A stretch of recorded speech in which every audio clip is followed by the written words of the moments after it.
Hey everyone, welcome back to my channel. In this video, I am going to show you how I create my online courses. I'm going to take you behind the scenes. I have a little surprise for you that I'm going to show you that I don't normally show anyone, so you're getting the full deal today. If this is our first time meeting, hi, I'm Ashlee Espinosa, and I create videos here on my YouTube channel for teachers, educators, actors, and anybody really that is focusing on creative entrepreneurship adventures. Don't forget to click the subscribe button if you haven't already. I have new videos coming out every single week. And if you want to check out any of the playlists, I've got a bunch of different playlists on my channel so you can take a deeper dive into something that might be helpful for you. I'm going to take you through my 4-step process to creating an online class. Now, this could be an online class for a college or university. It could also be an online class for any courses that you're wanting to create on your own. Step number 1 is to focus on creating the topic and the subject. So what is your class going to be about? What is the title of your class? Make sure it's clear, concise, and is very focused on the outcome or the results that the students are going to see in your class. What skills do you already have or knowledge? What are you an expert in? What do people call you and ask you for help every single week in your life? Right now, I'm creating an online class that is focused on teaching people how to create their YouTube channel. So that's my topic. The topic is YouTube, and I want to offer people the ideas and the steps and the process I took to create my channel, to get it set up, to get it focused, to get it working in a way that is going to have the outcome and results that I want. So I'm going to call my topic, which is YouTube, I'm going to call my class Create Your YouTube Channel. Really simple, really basic, it's really for everybody. So figure out what's the topic of your class, what's the title of your class going to be, and who is your ideal audience, who's going to be taking this class. Is it going to be college students? Is it going to be adults in the work field already? Who's taking your class? When you have these 3 elements lined out, it's going to help you along the way when you're crafting it and creating it. Step number 2 is going to be outlining your online class. So we want to create an overview or an outline that we can start off with. One way that I start doing my outline is I take literally pencil and paper. So I'll take a pad of paper and I will go through and kind of outline the topics. I'll brainstorm. We also call it brain dumping. Dump everything into that pad of paper so that it kind of gets your ideas flowing of how you want to organize. But really, it's about what content do you want to teach in your class? You can't teach everything in one course. I mean, you could, but that's a lot of information. And we really want small chunks in our lives these days. So go ahead, take a pen and paper, and write down what topics you're going to cover within the overview subject. So if I'm teaching a YouTube class, what are the main subjects I want to cover? What are the topics or the elements? Just write them out. I brainstorm them up, and then that gets me started to move on to the next step, which is something I want to show you a little behind the scenes. Are you ready for it? Okay, so this is the next step. Little behind the scenes look here, ta-da!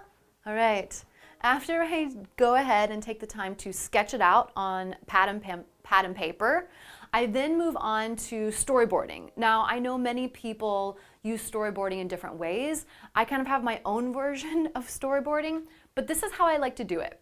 So after I have my ideas kind of hashed out, I then want to create different modules. So I start at the top here. And this is actually the class I'm creating right now. So you get to see a little behind the scenes look of literally a class I'm working on in the moment, in this process. So the first thing I do is I use different sticky tabs for different elements of my class. It really helps me be able to focus at it on a wall versus just being on paper and pen or going straight to the computer and typing. The first thing I like to do is separate everything into modules. So I typically like 4 modules, no matter what type of class I'm teaching. It's really easy for my brain to have 2, halfway point, the other 2, and end. If you're teaching a college course, it's really helpful because it gets you to the midterm and then to the final exam, and it's really concise for the students without getting confused. So I will go through and I will organize 4 different modules, module 1, 2, 3, or 4. You can also call them units, or if you want to call them topics or subjects, really up to you. You can do up to 6 if you want to do 3 and 3, but I just like 4, that's kind of how I work. So I go through and I will section off the modules. Under each module, I will then figure out what topics I want to cover. So module 1 is going to cover these specific topics, and I will go in and I will just take that pad of paper and I will start to just, on sticky notes, write the basic overview of every topic that I want to cover. Then I will go in and I will create a beginning and an end for every single unit. So what do I want to cover at the beginning of every unit? Usually I do an overview or a checklist, or this is what we're going to be focusing on. These are going to be the results or the outcomes. So they get an idea first what's going to happen in that module. Then I have my content, and then at the end of every single unit or module, I have a recap, an overview, bonus tips or tricks or videos, but a final way to say, hey, this is additional resources, or here's the downloads of anything I want you to have. And then inside of it, we still have all of our subjects. So what I do is I start with the first unit, and I kind of hash out the way I want that class to be organized. That way I can duplicate the same template for every single unit. So then I would go into the second one, the third one, and the fourth one, and then I have somewhat of an overview to work with. Now remember, this is going to change, but it gives you a basis or an idea to visually see it versus it just being on paper. Remember that you want to be concise. You also want to have a similar flow. So every single time they're moving to a different module or unit, the students know what to expect and the way you're giving them that information. The next step you want to do is create all of the content. So taking all of these little sticky notes and really fleshing them out. What I like to do then is go through and say, okay, for every single subject, and this is kind of where I am now in the process for this class, I want to go through every single subject or element in each module, and I want to take a sticky note and I want to say video or text or audio. So how am I going to deliver that subject? So you'll see, for example, the first one in this module is reviewing their channel. So how do I want to deliver that? Do I want to create a video tutorial? An audio for them to listen to? Do I want to write it out in text? And I will put a sticky note next to each one.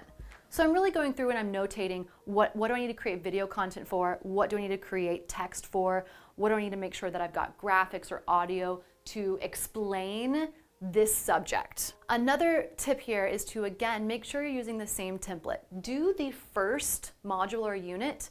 That way you already have a foundation of slides or a workbook or a PDF, and then you can just duplicate it for your different units as you work through. So we're creating the foundation here. After you go through and start to notate where all of the additional content is going to be, then your next step is going to be to sit down and actually create that content. So then I'll sit down and I will create the text or the video, pull in the graphics, and actually create that content and then save it on an external or a file and a folder, so I've got all that content ready to go. Then after I have all of those ideas fleshed out, video content, videos recorded, whatever I need to put into each module, I then go directly to the LMS or to the online platform that you're using or your website, however you're delivering this class, and I will start to pop it in and populate all of the different modules.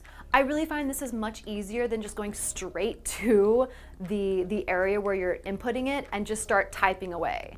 Give yourself a framework, create the content that you want, then put it into the online platform to start to finish crafting your online class and the experience that you want your students to have. And then last, you want to make sure that you have people beta testing it. So after you have this class up and running, how does it flow for the students? Have people actually take it and give you responses and feedback so that you can adjust, you can modify, you can fix any errors that didn't work the first time around, and you can make the class really flow so that your students get the results that they're really wanting when they take your online class. If you found this video helpful, please consider giving it a like, a thumbs up. Don't forget to hit the subscribe button, turn on the bell notification so you don't miss any more videos in the future. If you have questions, leave them in the comments below, and I will see you in the next video. Happy teaching. Bye.